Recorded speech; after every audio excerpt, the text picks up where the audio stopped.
So we're going to start with John. So John, as an employment attorney, I'm sure you have deep knowledge in many aspects of human resources. Can you please give us a high-level perspective of some of the foundational HR requirements and regulations that a startup should consider? Thank you for having us, and thank you guys all for coming out, especially on the opening day for the Mud Hens. It's a great turnout and great to have you guys here.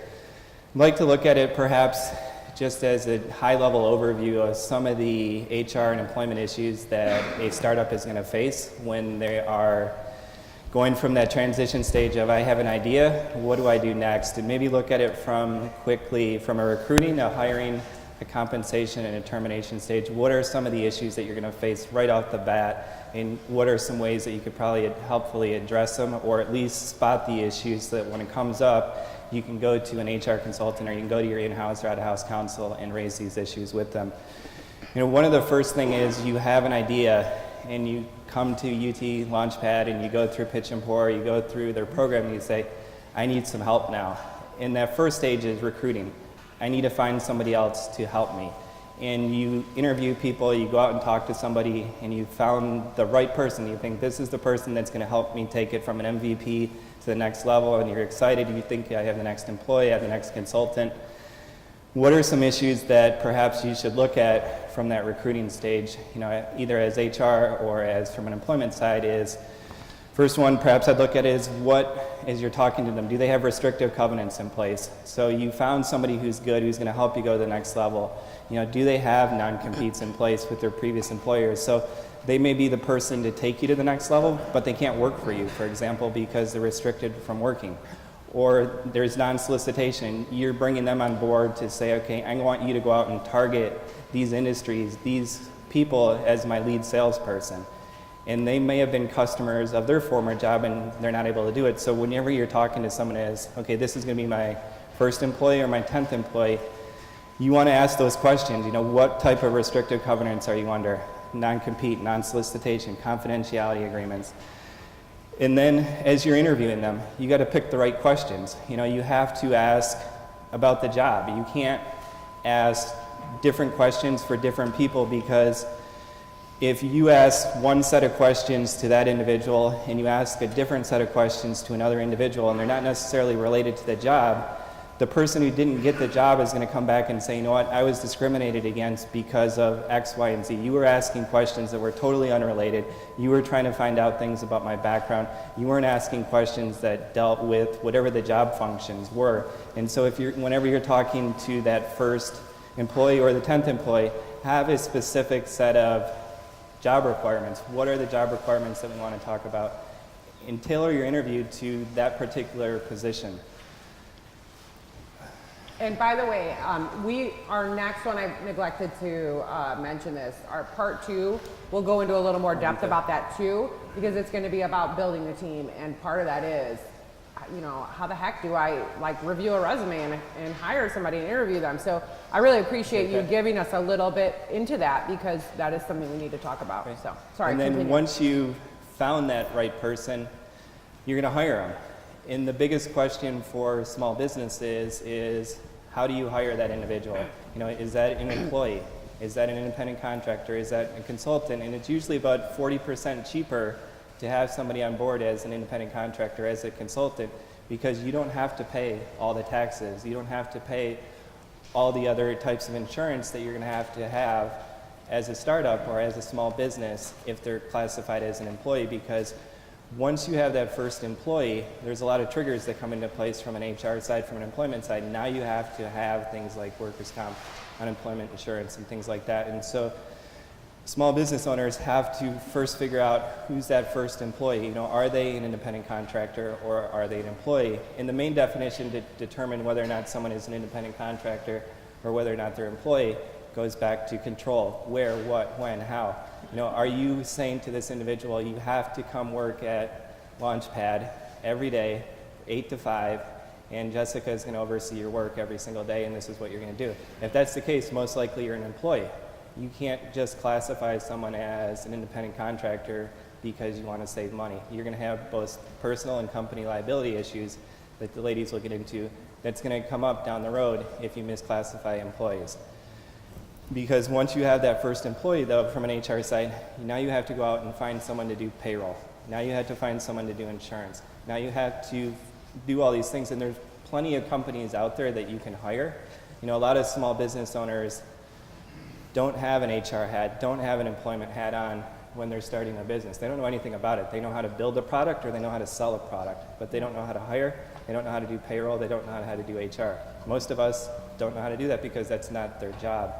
So my advice is, you know, if you're going to hire that first employee, once that first employee is, whether you start here or you start down the road, work with somebody who knows what they're doing, who can guide you through the principles of that employee, because you know, when you hire your first employee, you got to pay wage and hour, as it were, salaries. When you hit 5, 15, 20, 50, 75, 100, as your employee count grows, there's more requirements that you have to follow, you know, from FMLA, EEOC, age discrimination, things like that, Title VII.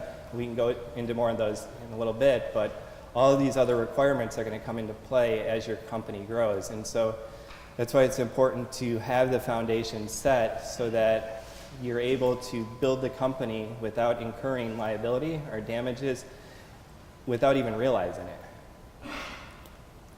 The other thing is, you know, when you're bringing somebody on board, just some of the things you're thinking about is, you know, are they even able to work for me? Are you filling out the proper I-9 forms, for example? You know, are they able to work in the U.S.? You know, are they 16, 18? You know, if somebody is under 18 years of age, for example, there's different requirements for when and how they can work, when they can get breaks. You know, if they're over 18, are they entitled to a break or not entitled to a break? And so you have to at least be aware of different issues if you're hiring someone over 18, under 18. But back to the requirements for an I-9, you know, if they're a foreigner, for example, do they have the proper work visas in place? Do they have the permits in place to allow you to work for them?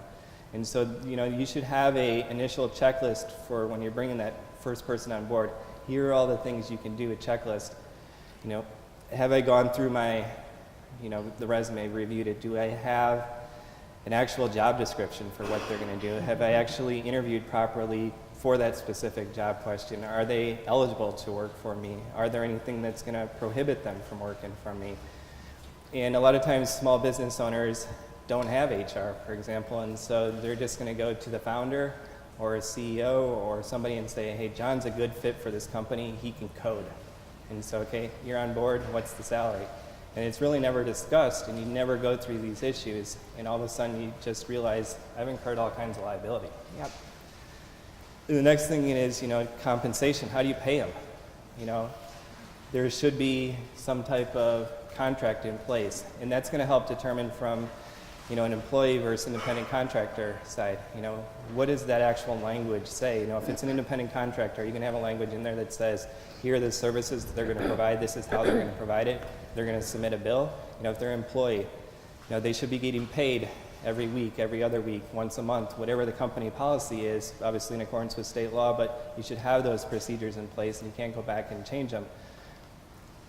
The one thing where companies get into trouble, especially startups, is deferring wages. So someone will come and say, you know what, I want you to work for me, but I'm not going to pay you until I get the Series A round, or I'm not going to pay until we get investment.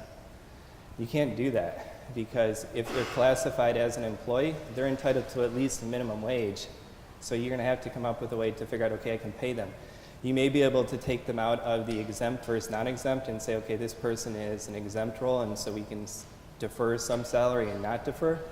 But usually when you're going to say, I'm going to defer 100% of the salary, if they're an employee, you're in violation of some employment and some HR rules. Yeah. And then termination. You know, obviously, when you're terminating somebody, you want to have a legitimate, non-discriminatory reason for doing it. Ohio is at will. We can fire someone whenever we want, but there should be a non-discriminatory reason for why you're firing them. But as the company grows, and as you go from 1, 5, 15, 20, 50, there's the different acronyms that come into play, whether it's age discrimination, FMLA, disability, and certain individuals, if they're of a protected class, have certain rights when you're firing them. So for example, they have a right to have someone over 40, 21 days, for example, to review an agreement, a severance agreement. They have 7 days to revoke it after they signed it. And so you can't just walk into somebody who's perhaps, whether it's your first employee or your 50th employee, and say, I'm firing you, here's your severance agreement. If they're, for example, a female and 45 years of age, there's certain steps that you have to require. And so from a high level perspective, it sounds encompassing, but the whole level, there's going to be rules and procedures that you have to follow from start to finish. Yep. And what I would say, thank you. And by the way, like there's way more, there's tons you need to know, but this at least, that was a really comprehensive, good overview. And I think, again, for those of you who've been to lots of these, you hear me say this every time, don't wait till later, because the cost of fixing it could be your business. And it will be more expensive than engaging with some sort of expert early on. So I know that that sounds daunting sometimes. I don't have any money, how am I gonna do this? I promise you, this is an area that you do not wanna mess around with. It doesn't end well. So thank you, that was a good overview.